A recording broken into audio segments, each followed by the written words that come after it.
Thank you.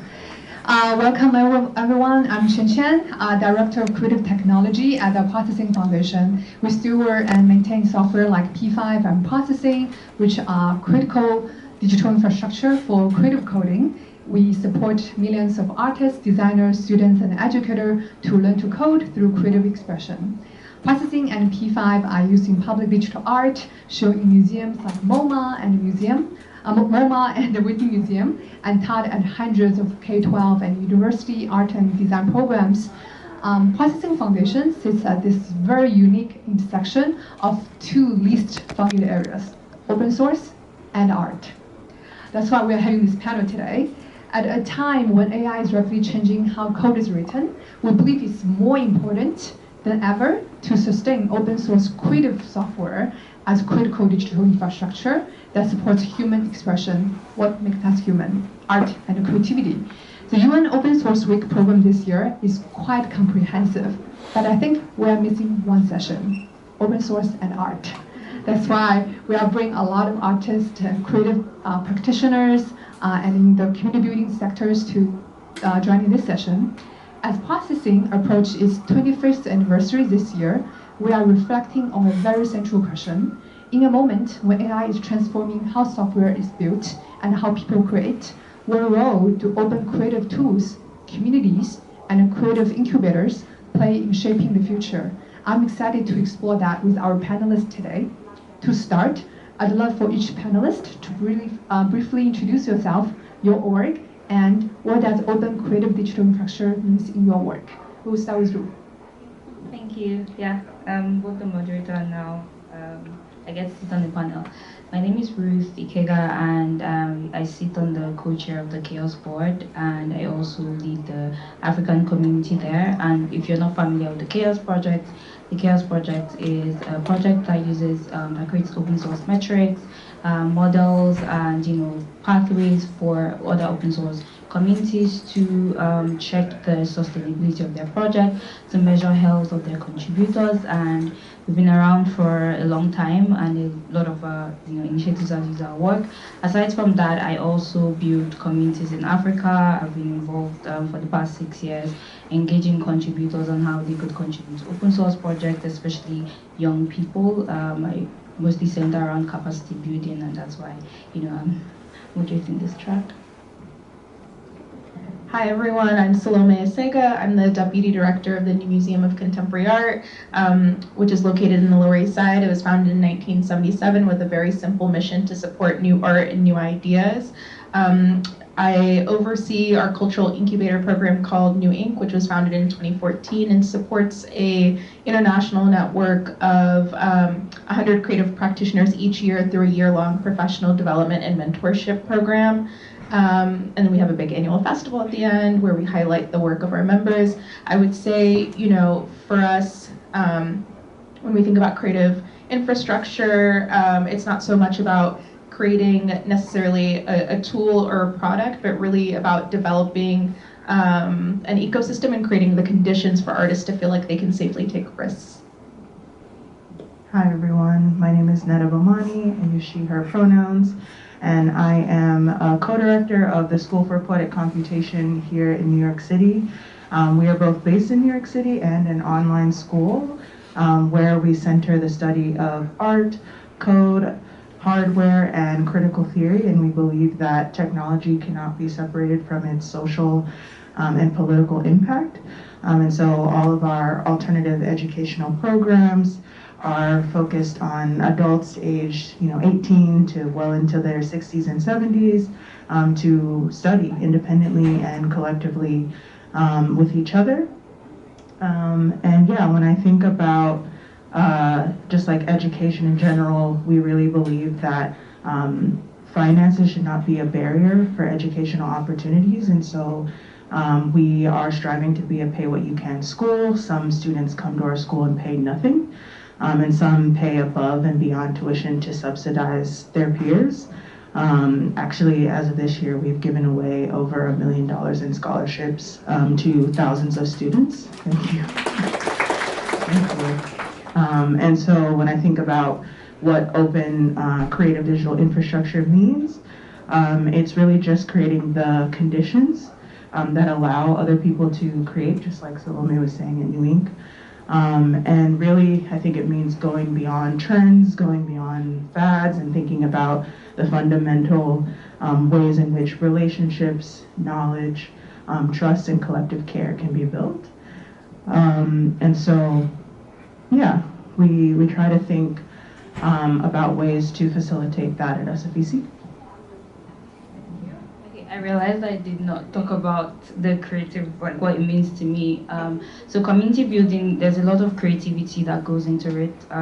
Bringing different people from diverse, and like open source communities are diverse, global.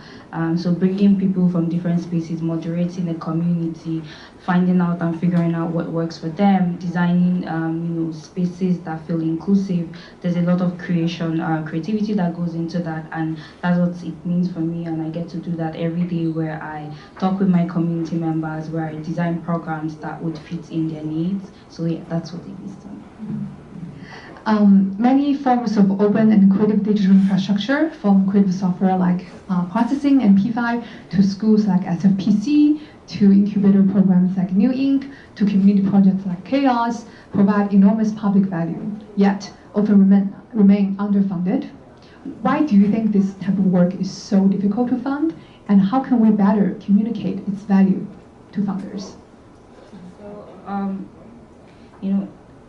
trying to, and that's one of the reasons the Chaos Project exists, right? We create these metrics because I think one of the hard things that is there to do is communicating value, and how like your open source project gives value to people beyond just the technical infrastructure, beyond just the software or the code, right? And I think there was a very good talk about like how the community is losing its voice earlier on the day, and like that whole part of communicating that value, it's what a lot of open source projects struggle to bring up. And like there's been a lot of work with funding, but for those communities where they are not specifically focused on like software or infrastructure, it gets so difficult to communicate that value. And at the Chaos Project, we have this working group that's called the Funding Impact Working Group, led by Dawn. That's just a great space, and I think we get into the panel later where we talk about like strategies. So that's also a great space where we have those kind of conversations. But I think it's just also the invisibility of those nitty-gritty work, those things that bring people together, and how it's very hard to communicate that to funders. Plus one to your last point, I think infrastructure, when successful, is widely understood as invisible, right? And so it's very, it's very easy to understand why you would support maybe an artwork or a design studio or these kind of final outcomes. I think people don't understand what it took to get to those final outcomes, right? They don't see the open source library or the processing forums that artists sit in all late into the nights, right? They don't see the hours that they're putting in at SFPC in these workshops. They don't see the R&D labs, right?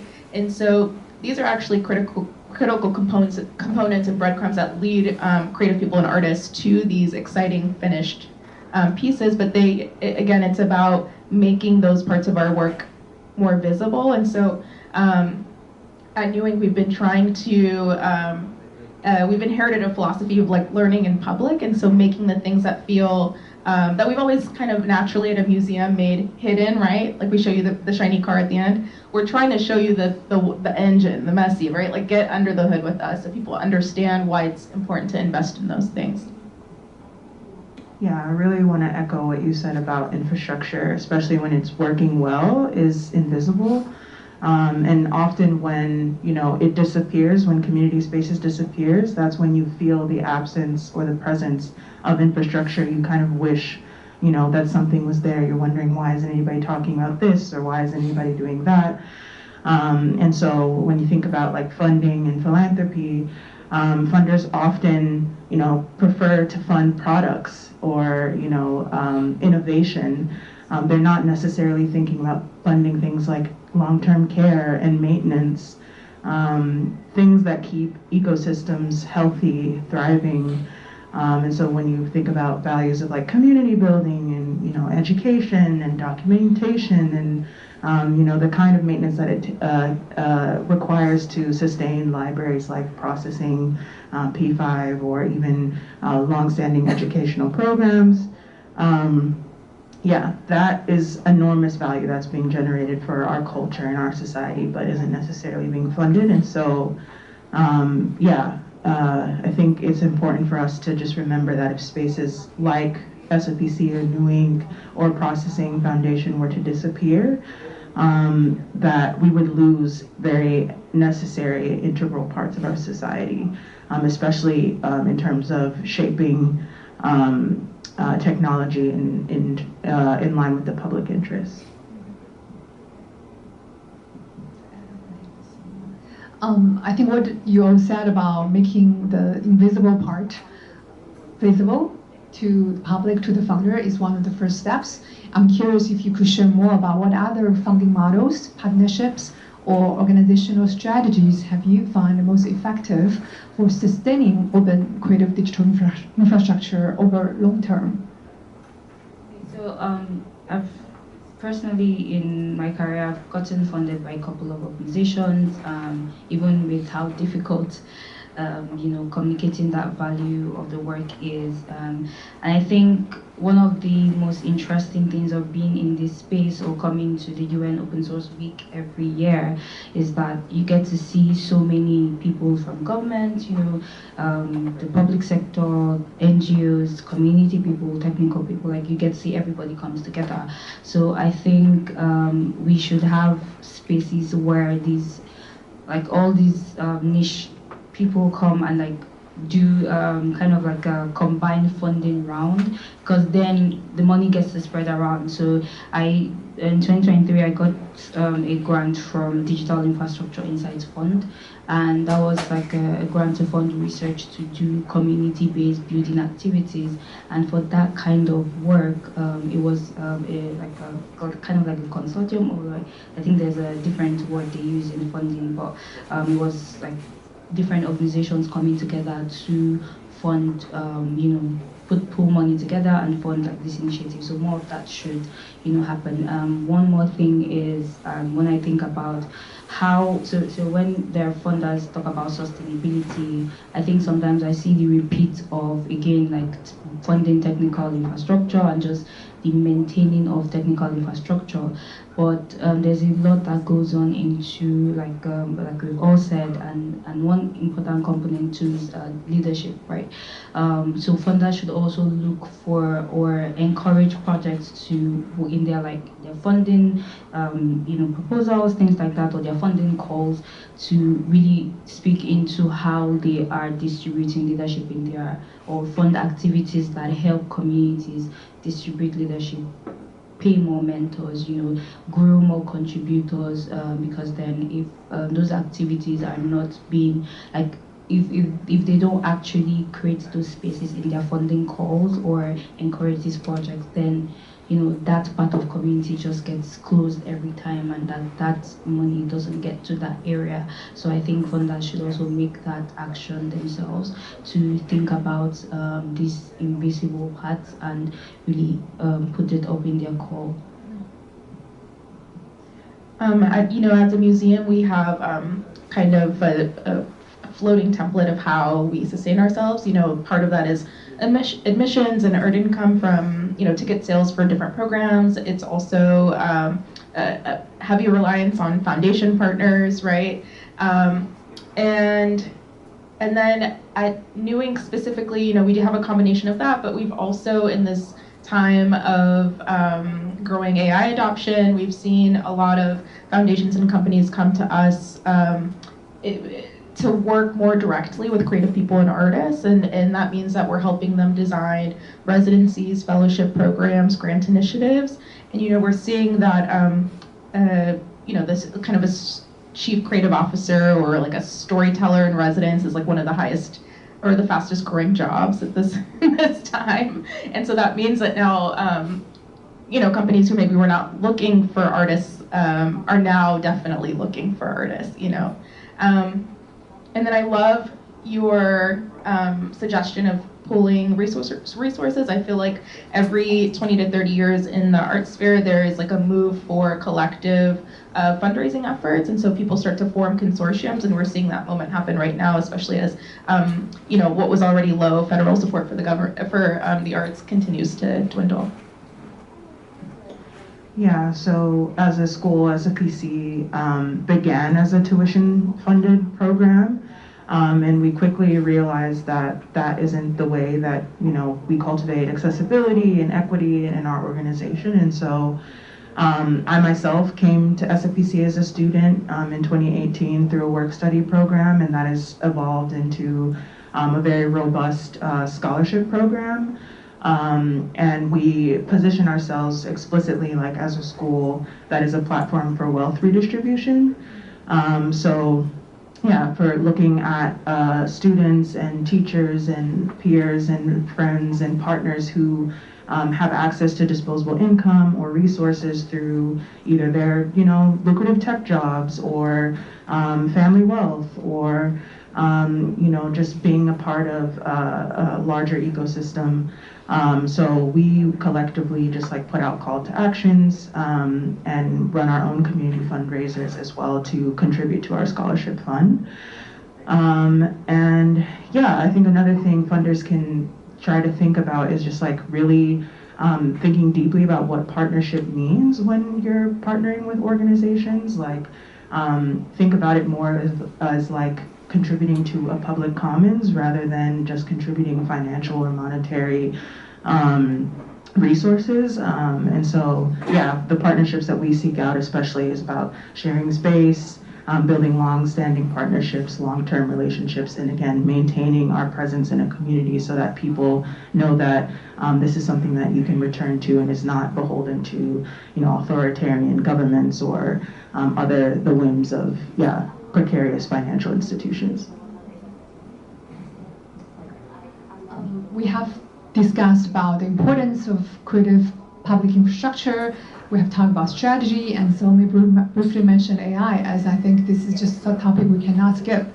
As AI changes how people learn, create, and contribute to software, what does meaningful participation and stewardship in software look like today? Beyond building software, what kind of contribution are becoming increasingly important to sustain this sort of ecosystem?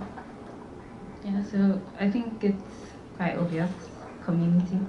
AI is, growing a lot, and it's also, there's one part of it that is creating space for, opening up barriers, like barriers to entry for people that, especially, people that are not knowledgeable in some particular areas or very technical to get into a project. While there are those benefits, I think that, mentoring it's very important. It's still an important area that we still need to put in a lot of thought, because then with use of AI, and then there's been a lot of like contribution policies, AI contribution policies that have been the trend for open source projects now, putting out these policies to help guide contributors on how to submit AI generated code.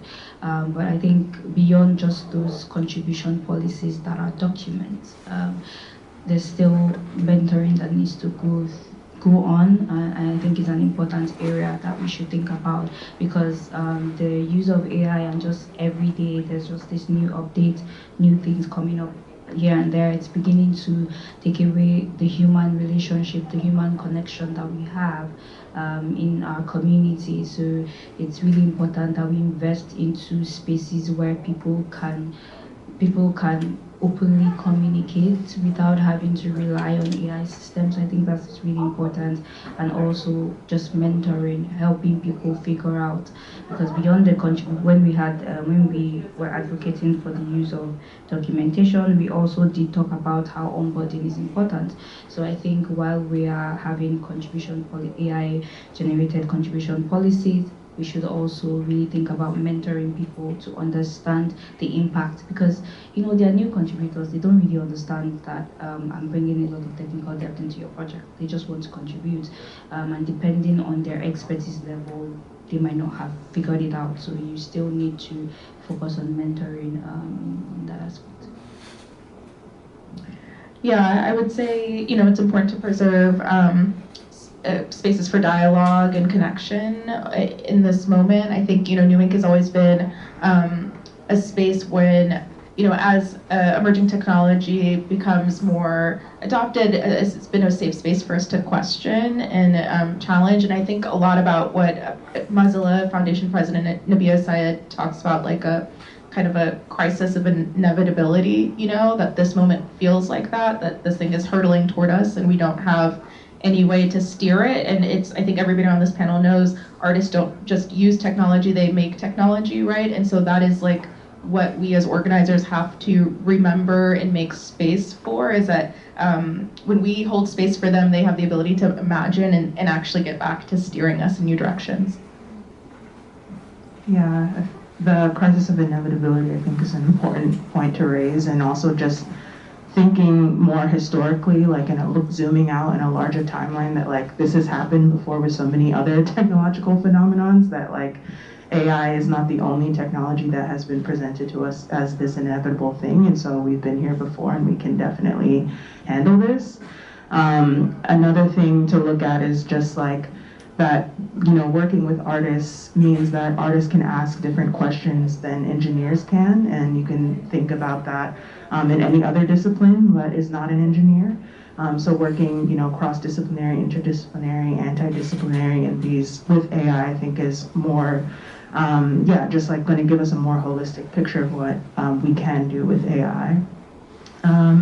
And I think, just in, teaching, documenting, questioning the assumptions about AI is always going to be important, and really emphasizing the co-creation of ethical frameworks around AI. And those ethical frameworks, I think, will lead also to a kind of responsible shared stewardship of AI and technology in general. And that must increasingly be about care, interpretation, and governance, not just technical contributions to AI. Yeah, thank you all. I feel like this might be, we are about to do, I want to ask them for the last word, but before that, I just want you all to close your eyes and think about, when you think about open source contributor, maintainer, who do you think they are? Like, I think a lot of times we think of them engineers, security expert, but in our field, or like in what we discussed, artists also contribute to open source. Like the software P5 and processing are created by artists for artists in the very beginning, and it's widely adapted to a lot of fields. And now it's heavily used in education, because what is the best way to learn to create to code? In our opinion, like making art is one of the greatest way to do that. And a lot of us step upon open source quite accidentally. Like we're just want to make art, and now we are at UN Open Source Week talking about open source. But like I said, Processing Foundation sets at this two least funded intersection, open source and art. And while I don't think a 15-minute panel could resolve that issue, I hope the perspective from alternative schools, from creative incubators, from community builders could share some insights on that. So I do have a last question. Looking ahead of 5 years, what is one changing funding policy, community support, or organizational practice that would most strengthen the future of open creative digital infrastructure? Yeah, I think embedding community as infrastructure, it's part of it. It's not like an afterthought, or maybe after we build the project or after we solve it, we can now think about community. So I think that's something, and we're getting there. Like, having the community day is an example of that. For foundations, reducing the need for final deliverable reporting.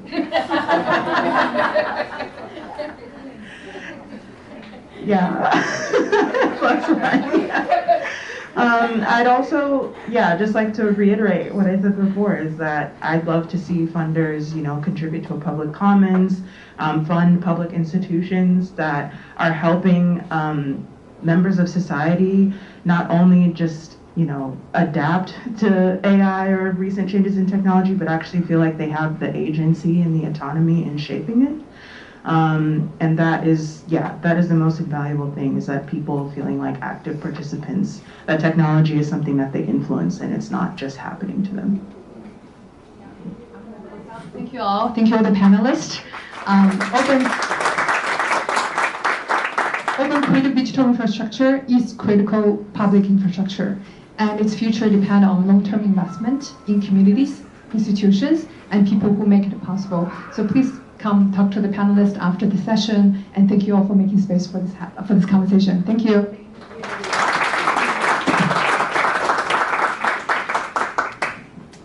All right. As a graduate of a multidisciplinary studies program, I love when we bring